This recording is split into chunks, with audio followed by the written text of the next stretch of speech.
All right, we are on chapter 12 in Esperanza Rising, titled Los Esparragos, which is asparagus. Marta was right. The strikers were more organized than ever. They handed out flyers in front of every store. They painted the sides of old barns with their slogans and held big meetings at the farm. For those who continued to work, there were still jobs, but Esperanza could hear the tightness and worry in her neighbors' voices. She worried, too, about what would happen if she didn't have a job. Asparagus would be a long season, sometimes up to 10 weeks, but it had to be picked before the high temperatures touched the valley in June. The strikers knew that if they could slow down the workers, it would affect the growers. So when the tender stalks were ready, the strikers were ready too. Esperanza got on the flatbed truck with Hortensia and Josefina for the first day of packing. The company had sent a man with a gun to ride on the truck with them for protection, they said, but the gun frightened Esperanza. When they arrived at the sheds, a crowd of women erupted into shouting and booing. They carried signs that said, Huelga, strike. Among them were Marta and her friends, and they were yelling, "Help us feed our children. We must all join together if we are all to eat. Save your countrymen from starving." When Esperanza saw their menacing faces, she wanted to run back to the safety of the camp, do laundry, clean diapers, anything but this. She wanted to tell them that her mother was sick, that she had to pay the bills. She wanted to explain to them about Abuelita and how she had to find a way to get some money to her so she could travel. Then maybe they'd understand why she needed her job. She wanted to tell them that she didn't want anyone's children to starve, but she knew it would not matter. The strikers only listened if you agreed with them. She reached for Hortensia's hand and pulled her close. Josefina marched toward the shed, looking straight ahead. Hortensia and Esperanza stayed close behind, never letting go of each other. One of the women from their camp called out, "We make less money packing asparagus than you do when you pick cotton. Leave us alone. Our children are hungry too." When the guard wasn't looking, one of the strikers picked up a rock and threw it at the woman, barely missing her head, and the workers all hurried toward the shed. The strikers stayed near the road, but Esperanza's heart was still beating wildly as she and the woman took their places to pack the asparagus. All day, as she sorted and bundled the delicate spears, she heard their chanting and their threats. That night at dinner, Alfonso and Juan told how they had had the same problems in the fields. Strikers waited for them, and they had to cross picket lines to get to work. Once in the fields, they were safe, protected by guards and the company had sent. But the lugs of asparagus that were sent back to the sheds had to be taken across the picket lines, and strikers often slipped surprises beneath the harvest. The strike continued for days.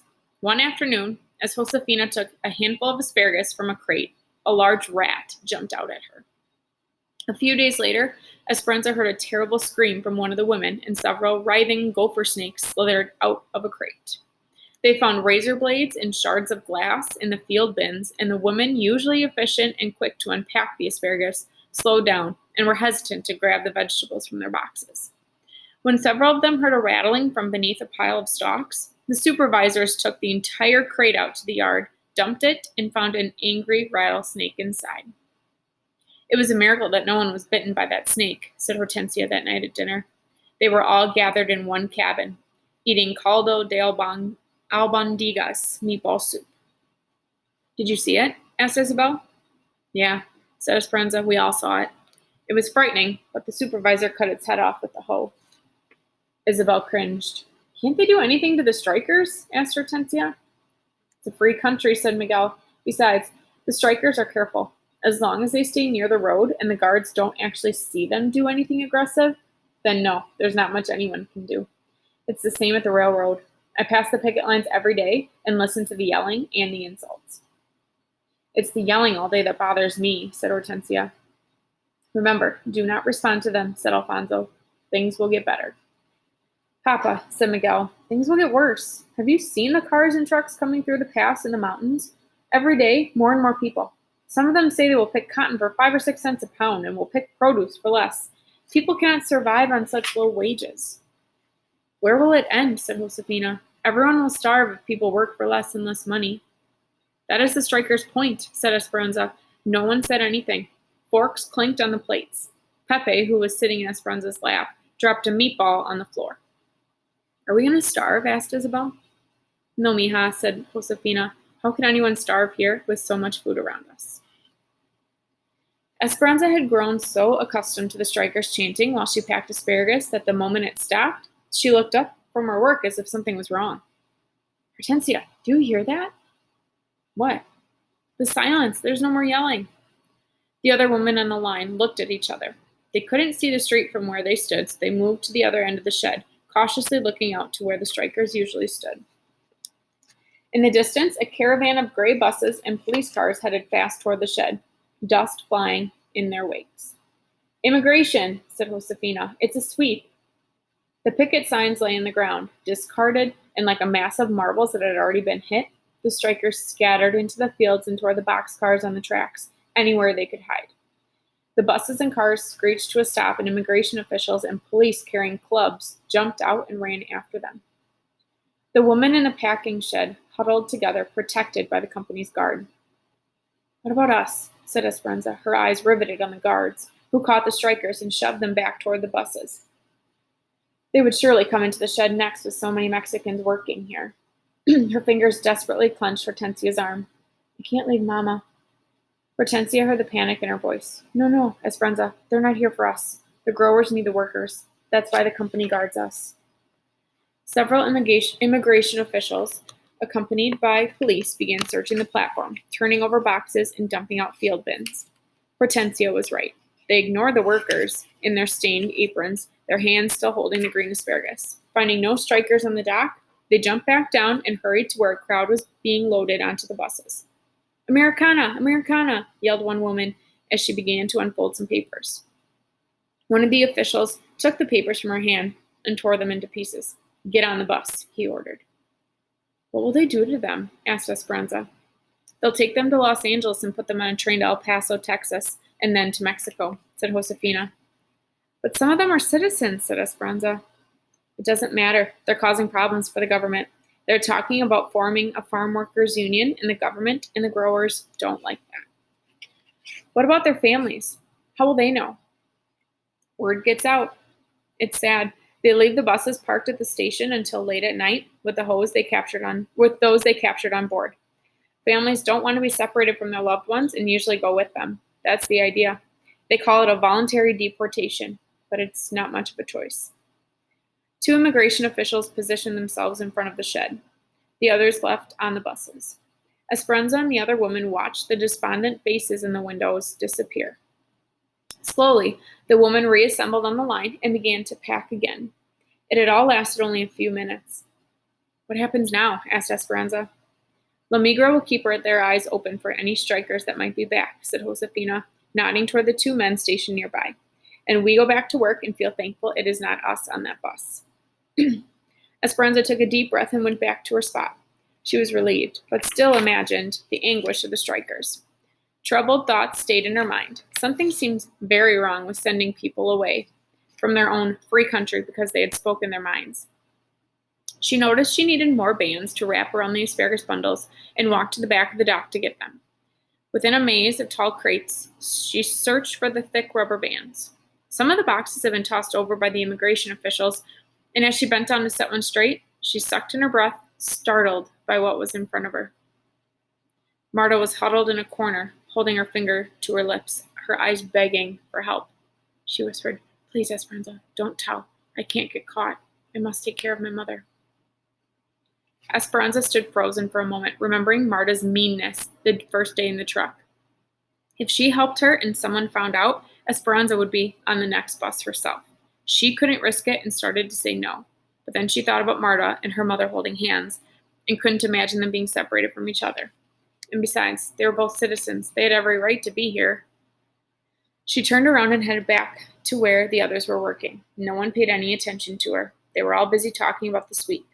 She picked up a bundle of asparagus, several burlap sacks from a stack, and a dirty apron that someone had left on a hook. She quietly wandered back to Marta's hiding place. La Migra is still out front, she said in a hushed voice. They will probably leave in an hour when the shed closes. She handed the apron and the asparagus to Marta. When you leave, put on the apron and carry the asparagus so you look like a worker, just in case anyone stops you. Gracias, whispered Marta. I'm sorry I misjudged you. Shh, said Esperanza, repositioning the crates and draping the burlap sacks across their tops so Marta couldn't be seen. Esperanza, called Josefina, where are you? We need the other rubber bands. Esperanza stuck her head around the corner and saw Josefina with her hands in her hips, waiting. Coming, she called. She grabbed a bundle of bands and went back to work as if nothing had happened. Esperanza lay in bed that night and listened to the others in the front room talk about the sweeps and deportations. They went to every major grower and put hundreds of strikers on the bus, said Juan. Some said they did it to create more jobs for those coming from the east, said Josefina. We are lucky the company needs us right now. If they didn't, we could be next. We've been loyal to the company, and the company will be loyal to us, said Alfonso. I'm just glad it's over, said Hortensia. It's not over, said Miguel. In time, they will be back, especially if they have families here. They will reorganize, and they will be stronger. There will come a time when we have to decide all over again whether to join them or not. Esperanza tried to go to sleep, but the day spun in her mind. She was glad she had kept working and thankful that her camp had voted not to strike. But she knew that under different circumstances, it could have been her on that bus. And then what would Mama have done? Her thoughts jumped back and forth. Some of those people did not deserve their fate today. How was it that the United States could send people to Mexico who had never even lived there? She couldn't stop thinking about Marta. It didn't matter if Esperanza agreed with her cause or not. No one should have to be separated from her family. Had Marta made her way back to the striker's farm without getting caught? Had she found her mother? For some reason, Esperanza had to know. The next morning, she begged Miguel to drive by the farm. The field was still surrounded by the chain-link fence, but no one was protecting the entrance this time. All the evidence of the people she had seen before was there. But no one person was to be seen. Laundry waved on the clothesline, plates with rice and beans sat on the crates and swarmed with busy flies. Shoes were lined up in front of tents, as if waiting for someone to step into them. The breeze picked up loose newspapers and floated them across the field. It was quiet and desolate, except for the goat still tied to the tree, bleating for freedom. Immigration has been here too, said Miguel. He got out of the truck, walked over to the tree, and untied the goat. Esperanza looked out over the field that used to be crawling with people who thought they could change things, who were trying to get the attention of the growers and the government to make conditions better for themselves and for her too. More than anything, Esperanza hoped that Marta and her mother were together, but now there would be no way for her to find out. Maybe Marta's aunt would hear eventually. Something colorful caught her eye. Dangling from a tree branch from were the remnants of the little donkey piñata that she had given to the children, its tissue streamers fluttering in the breeze. It had been beaten with a stick, its insides torn out. So that is the end of the chapter. Today you have a Google form attached to this assignment that you're going to read or fill out, and then that's all for today.